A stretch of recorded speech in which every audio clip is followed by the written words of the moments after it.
Hello students, how are you? Hope all of you are fine and working hard for the exams. आज हम topic articles cover करने जा रहे हैं और इसके अतिरिक्त इंग्लिश में हम ऐसा क्या करें कि हमारे अच्छे मार्क्स आए। हालांकि वैसे तो अब आप ये सोच रहे होंगे अब कहाँ टाइम है, लेकिन बहुत कम समय रह गया है, ये तो मैं भी जानती हूँ। लेकिन अगर हम कुछ बातों का ध्यान रखें तो परीक्षा की तैयारी हम कर सकते हैं और हम अच्छे मार्क्स ला सकते हैं। इंग्लिश पर स्टूडेंट्स को ज़्यादा ध्यान देने की क्यों ज़रूरत है? क्योंकि ये कैरियर के लिहाज से अ, आपको भी पता होना चाहिए कि किसी कोई भी कैरियर आप चुने तो इस कैरियर के लिहाज से इंग्लिश का नॉलेज होना बहुत ज़रूरी है। इंग्लिश के पेपर में अगर आप ग्रामर के रूल्स, स्पेलिंग्स और सेंटेंस फॉर्मेशन के रूल्स पर ध्यान देंगे तो मार्क्स अच्छे मिल सकते हैं आपको। इसके अतिरिक्त अगर आप वोकैबुलरी इंक्रीज करने के लिए daily 5 words with their meanings याद करते हैं और उसे डेली लाइफ में इस्तेमाल करेंगे तो आप इंग्लिश में महारत हासिल कर सकते हैं। इंग्लिश में अच्छे मार्क्स स्कोर करने के लिए सिलेबस और परीक्षा पैटर्न यानी कि एग्जाम का जो पैटर्न है उसको पता आपको होना चाहिए। और सीबीएसई क्लास 10 और 12 इंग्लिश लैंग्वेज और लिटरेचर दोनों में 3 सेक्शन होते हैं। First is reading section. इसमें आपको वोकैबुलरी इंक्रीज करनी होगी और जितना आप पढ़ेंगे ज़्यादा उतनी ही आपकी समझने की क्षमता बढ़ेगी। इसलिए एक अनसीन पैसेज आपको डेली करना होगा। आंसर देने से पहले पैसेज को ध्यान से पढ़ें। अब सेकंड है आपका राइटिंग एंड ग्रामर सेक्शन और उसमें आपको जितना ज़्यादा आप प्रैक्टिस करेंगे इसकी इनफॉर्मल लेटर है, फॉर्मल लेटर है और एनालिटिकल पैसेज पैराग्राफ है। उसको जितनी ज़्यादा आप प्रैक्टिस करेंगे उतना ही आपका स्किल निखरेगी, आप मतलब अच्छे मार्क्स ला सकते हैं। और साथ ही सैंपल पेपर भी इसके लिए आपको हल करें। ग्रामर सेक्शन अगर आपने सही किया है तो आपको फुल मार्क्स मिलेंगे। इसके लिए आपको ध्यान से उसको समझें और एक्सरसाइज की ज़्यादा से ज़्यादा प्रैक्टिस करें।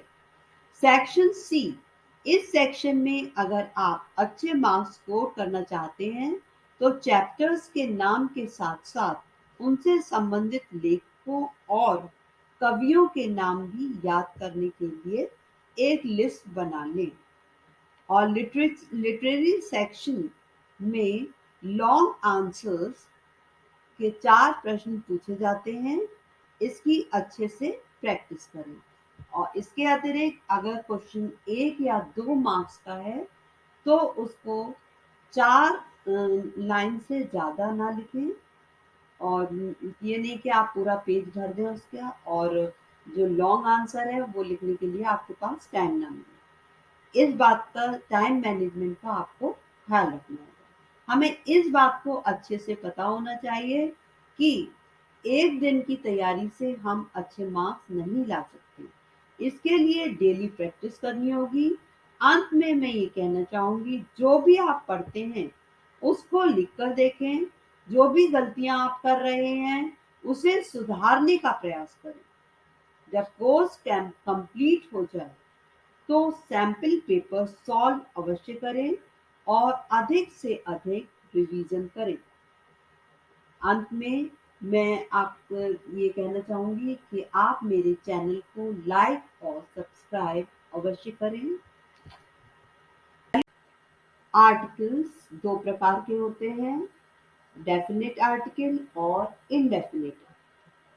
इनडेफिनेट आर्टिकल इसका यूज सिंगुलर सेंस में ही किया जाता है और डेफिनेट आर्टिकल सिंगुलर और प्लूरल दोनों सेंस में इसका यूज किया जाता है। जब कोई सिंगुलर काउंटेबल नाउन किसी वाक्य में पहली बार आए तो ए का यूज करेंगे या फिर एन का यूज करेंगे। लेकिन यदि वही नाउन उसी वाक्य में दूसरी बार या तीसरी बार या चौथी बार जितनी बार भी आएगा तो हम ए और एन का यूज नहीं करेंगे, क्योंकि वो उसी व्यक्ति या उसी चीज के बारे में हम बात कर रहे हैं, तो हम द का यूज करते हैं। इसको हम उदाहरण के तौर पर इस तरह से समझ सकते हैं कि आपको एग्जाम में स्टोरी राइटिंग आएगी। स्टोरी राइटिंग में आपको या तो आउटलाइन दे दी जाती हैं या फिर एक सेंटेंस दिया जाएगा और उसको कहा जाएगा कि फॉर्म द स्टोरी। आपको 200, 250 या 300 वर्ड्स की स्टोरी बना करके लिखना है। तो अगर आप को स्टोरी आती है फॉक्स की, तो उसमें लिखा होगा देयर वॉज अ फॉक्स, और ज्यादातर स्टोरी पास्ट टेंस में लिखी जाती है, तो देयर वॉज अ फॉक्स। फिर उसके बाद आप आगे स्टोरी बढ़ाएंगे तो आप फॉक्स की मेन तो जो है कैरेक्टर वो फॉक्स ही है, तो आप फॉक्स के बारे में दोबारा से जब लिखेंगे तो दोबारा या उसके और आगे भी तो आप द फॉक्स लिखेंगे, ना कि आ फॉक्स। ये हमको बात ध्यान रखनी है। अब इसके बाद ए और एन का यूज इंडेफिनिट नाउन के पहले करते हैं प्राइमरी लेवल तक। यानी कि छोटी क्लास में हमने पढ़ा था कि वॉवेल से पहले एन लगाते हैं और वॉवेल केवल 5 होते हैं, ए ई आई ओ यू। लेकिन इसमें हमको उच्चारण का ध्यान भी रखना होगा कि किसी शब्द का पहला साउंड कॉन्सोनेंट है या वॉवेल। इसको उस शब्द का हिंदी उच्चारण लिखकर हम देख सकते हैं या समझ सकते हैं। जैसे एम ए, पहला शब्द छोटी ए है तो ए आ रहा है यहाँ पर, जबकि यूनिवर्सिटी में वाई डबल ओ यानी कि यू या और बड़े ओ की मात्रा हिंदी का कॉन्सोनेंट है।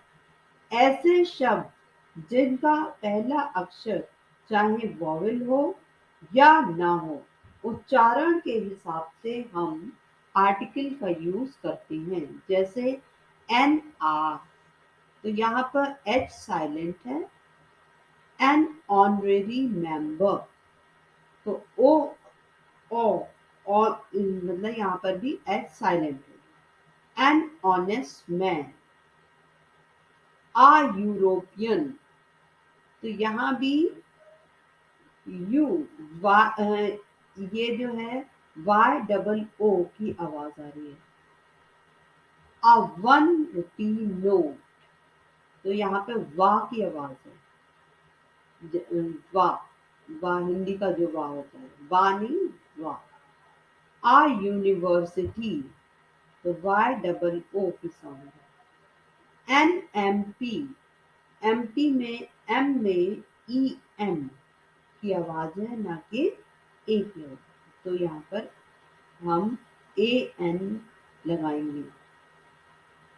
यदि वाक्य में नाउन नहीं है, सिर्फ एडजेक्टिव है, तो उसके पहले ए और एन का यूज हम नहीं करेंगे। जैसे शी इज ब्यूटीफुल, उसमें हम कोई भी नाउन नहीं लिखा है। अगर यहाँ पर शी इज ब्यूटीफुल गर्ल होता तो ब्यूटीफुल गर्ल है तो हम पूरा सेंटेंस बनाएंगे she is a beautiful girl. अगर नहीं गर्ल लिखा हुआ है तो हम शी इज ब्यूटीफुल ही करेंगे, तो ही ये सही होगा। यदि किसी एब्रिविएशन का फर्स्ट लेटर, आप इन सबको एक कॉपी में नोट डाउन कर लीजिएगा, क्योंकि यह आपके लिए एग्जाम्स में हेल्पफुल होगी। एग्जाम्स में ही नहीं बल्कि कॉम्पिटिटिव एग्जाम्स में भी। यदि किसी एब्रिविएशन का first letter H, L, M, N, S, R, F और एक्स हो तो आर्टिकल एन का यूज होगा। जैसे an LIC officer, an Xmas day. या कभी कभी ऐसा भी होता है कि आर्टिकल द का यूज हम केवल अनकाउंटेबल नाउन से पहले, अनकाउंटेबल नाउन से पहले ए और एन का यूज तो हम नहीं करते, ये तो हमने पढ़ा ही है। लेकिन ए और एन का यूज हम कभी कभी करते भी हैं। तो answer, boat, salary, journey, lesson, morning, rest, city, ये सब काउंटेबल नाउन की कैटेगरी में आते हैं। तो यहाँ पर ए और एन का यूज होगा। और जबकि अनकाउंटेबल नाउन में क्या क्या आएगा? Homework, work, news, travel. तो यहाँ पर ए और एन का यूज नहीं होगा। आप जब एप्लीकेशन लिखते हैं तो आप डायरेक्ट वर्क नहीं लिखोगे। आप क्या लिखते हैं? I have an urgent piece of work, piece of work लगा। इस तरह से तो हम लगा सकते हैं आर्टिकल, अदरवाइज वर्क के साथ या होमवर्क के साथ आर्टिकल का यूज नहीं होगा। आर्टिकल द का use reverse, holy books, newspapers के नाम से पहले, और जो वस्तु केवल एक हो यूनिवर्स में, जैसे सन, मून, इनके नाम से पहले। जबकि गेम्स के नाम से पहले आर्टिकल, किसी भी आर्टिकल का यूज नहीं करेंगे। और होली बुक्स है, न्यूज़पेपर है, रिवर्स, इन सब के नाम से पहले हम द का यूज करते हैं।